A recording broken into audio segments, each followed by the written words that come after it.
Okay. Hi, this is Dr. Adnan Feroz and I'm a consultant orthopedic surgeon at Feroz Hospital, Aligarh. आज हमारे साथ patient आए हैं। ये कहाँ से आए हैं आप? दिलीप? बिहार से। बिहार से आए हैं और इनका जो प्रॉब्लम है, जो फुट की प्रॉब्लम्स होती हैं, जो आप लोग हमारे वीडियोस देखते रहते हैं, दोनों पैरों में फुट ड्रॉप है। और दोनों पैरों में फुट ड्रॉप किस लिए हुआ है कि इनको जो पूरे फैमिली में एक प्रॉब्लम रन होती है कि जब पेशेंट्स, एक मैंने पहले भी आपके सामने केसेस आपको पब्लिश करे हैं और आपके सामने लाए थे कि कुछ फैमिलीज़ ऐसी होती हैं जिन जेनेटिकली फुट ड्रॉप की प्रॉब्लम्स उनमें पास होती है। इसी तरह इनमें भी एक प्रॉब्लम है। जब मेरे ख्याल से दिलीप, आप कितने साल के थे जब आपने ये महसूस करा था कमज़ोरी? 13-14 साल के जब थे ये, मेरे ख्याल 2013 में, तो इनकी फुट में वीकनेस आना शुरू हो गई थी। दोनों पैर में आई थी एक साथ या एक पैर में पहले आई थी? दोनों पैरों में वीकनेस आना शुरू हो गई थी और ग्रेजुअली ये इतने सीवियर हो गई कि 2015-2016 में इनका पैर जो है बिल्कुल ऑलमोस्ट लटक गया था। सही कह रहा हूँ? और उसकी वजह से इनको ये काफ़ी परेशानी झेलनी पड़ी। दिलीप, एक मिनट, किस तरह क्या क्या तुम लोगों ने, मतलब इसके बाद किस किस को दिखाया, क्या प्रॉब्लम्स क्या हुई इनका, और तुम्हें कैसे पता चला फुट ड्रॉप है? सबसे पहले जब हमें 2013-14 में सबसे पहले फील हुआ हाँ।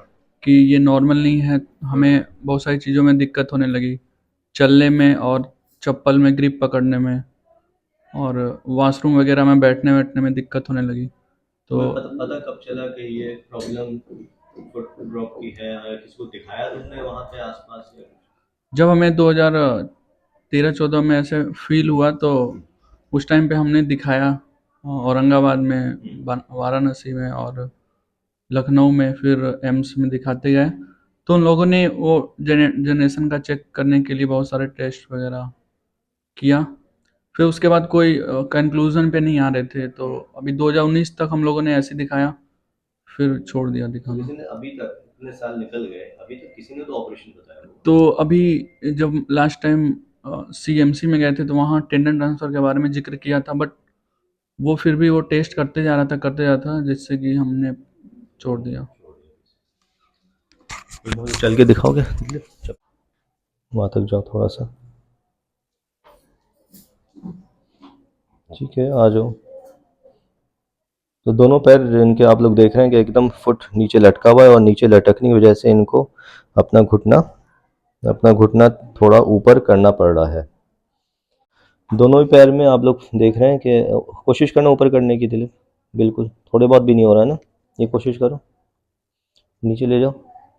नीचे का मूवमेंट इनका अच्छा है, साइड का मूवमेंट बहुत अच्छा है इनका, दोनों पैरों के साइड के मूवमेंट अच्छे हैं। तो बहुत से लोग इसमें सवाल करते हैं कि साइड का मूवमेंट्स अच्छे कौन से होने चाहिए, वो अंदर की तरफ जाना चाहिए, पैर को अंदर मतलब दूसरे पैर की तरफ जाना चाहिए। अगर ये अंदर वाला मूवमेंट अच्छा है, दोनों पैर के अच्छे हैं, तो उसके रिजल्ट्स जो सर्जरी के होते हैं काफ़ी अच्छे होते हैं। अराउंड 80 to 90% रिजल्ट्स होते हैं। ठीक है, और ये डॉक्यूमेंटेड है सब तरफ। तो इसमें हम लोग टेंडन ट्रांसफ़र जो हम करेंगे, वो यहाँ का जो टेंडन है,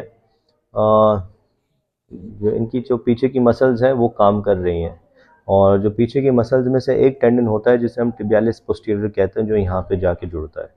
उस मसल का काम होता है पैर को अंदर ले जाना।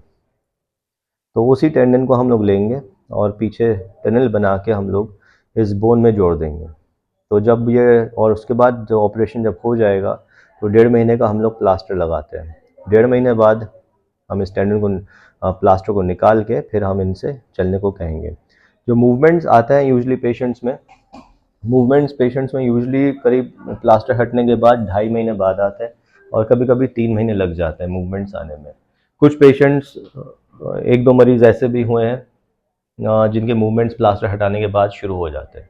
तो ये डिपेंड करता है, वेरिएशन बहुत ज़्यादा होता है, पेशेंट टू पेशेंट वेरिएशन होता है कि किसका मूवमेंट्स कब आएंगे। कभी कभी बहुत सीवियर केसेस में मूवमेंट्स मैंने 6-6 महीने में भी देखे हैं। लेकिन अगर टेंडन मजबूत है, जैसे इनका टेंडन काफ़ी मजबूत है, तो मूवमेंट्स जल्दी आने की उम्मीद है। ठीक है। दूसरी चीज़ जो बहुत लोग सवाल पूछते हैं मुझसे, और इनका भी यही सवाल था कि सर्जरी करने के बाद इनके जो पुराने मूवमेंट्स है उसमें कोई ख़राबी तो नहीं होगी। और ये सबसे कॉमन रीज़न है जिससे मरीज़ बहुत डरते हैं कि ऑपरेशन कराएं या नहीं कराएं, क्योंकि जो कुछ बाकी मूवमेंट्स हैं वो तो नहीं जाएंगे। तो ऐसा नहीं होता है, ऐसा नहीं होता है। वो बाकी जो पुराने मूवमेंट्स है ऐसे ही रहते हैं। उसमें कोई प्रॉब्लम नहीं आई थी, उसमें कोई कमी नहीं आती, ठीक है। बल्कि इनफैक्ट और बेहतर हो जाता है, क्योंकि जब हम टेंडन ट्रांसफ़र करते हैं तो पैर सीधा भी हो जाता है, इतना इस पोजीशन में हो जाता है पैर, और डे 1 में ऑपरेशन के बाद ये पैर सीधा हो जाएगा। और जो बाकी जो मूवमेंट्स आने वाले होते हैं वो 6 हफ्ते बाद एक तरह से बोनस होता है, ये मूवमेंट्स भी आ जाएंगे तुम्हारे, जो कि होपफुली तुम्हारे केस में अच्छी खासी उम्मीद है।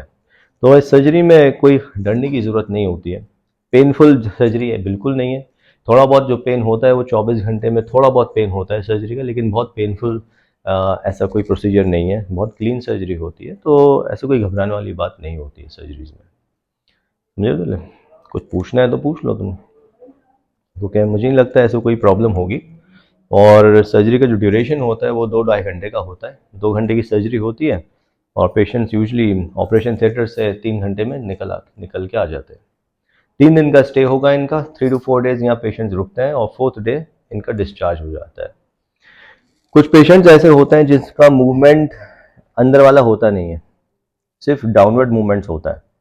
उन पेशेंट्स में हम लोग क्या करेंगे, उन पेशेंट्स में हम लोगों को करना क्या होता है कि ये जो बोन्स होती हैं यहाँ की, उनको हम लोग सीधा करके फ्यूज़ कर लेते हैं, और टेंडन भी हम ट्रांसफ़र करते हैं, वो टेंडन पकड़ा रहता है।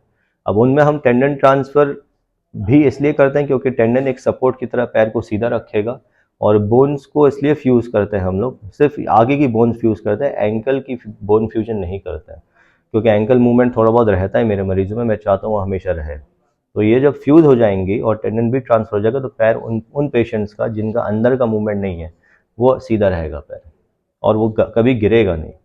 तो ये उन पेशेंट्स के लिए बना है ये ऑपरेशन जिन पेशेंट्स का अंदर वाला मूवमेंट नहीं होता है, और वो ऑपरेशन भी काफ़ी अच्छा होता है, काफ़ी कामयाबी मिलती है उस ऑपरेशन में। पेशेंट के चलने का तरीका बेहतर हो जाता है, बस उसमें एक प्रॉब्लम रहती है कि पेशेंट का मूवमेंट नहीं आता है, लेकिन बाकी ऐसे पैर से बेहतर है कि सीधा वाला पैर हो। तो इनका आज ऑपरेशन हम पोस्ट करेंगे, ठीक है, और 1.5 महीने बाद जो प्लास्टर हटेगा और आपको रिजल्ट्स दिखाएंगे। Thank you for watching the videos, और उम्मीद है वीडियोज़ आप लोगों के लिए हेल्पफुल होंगे। Thank you.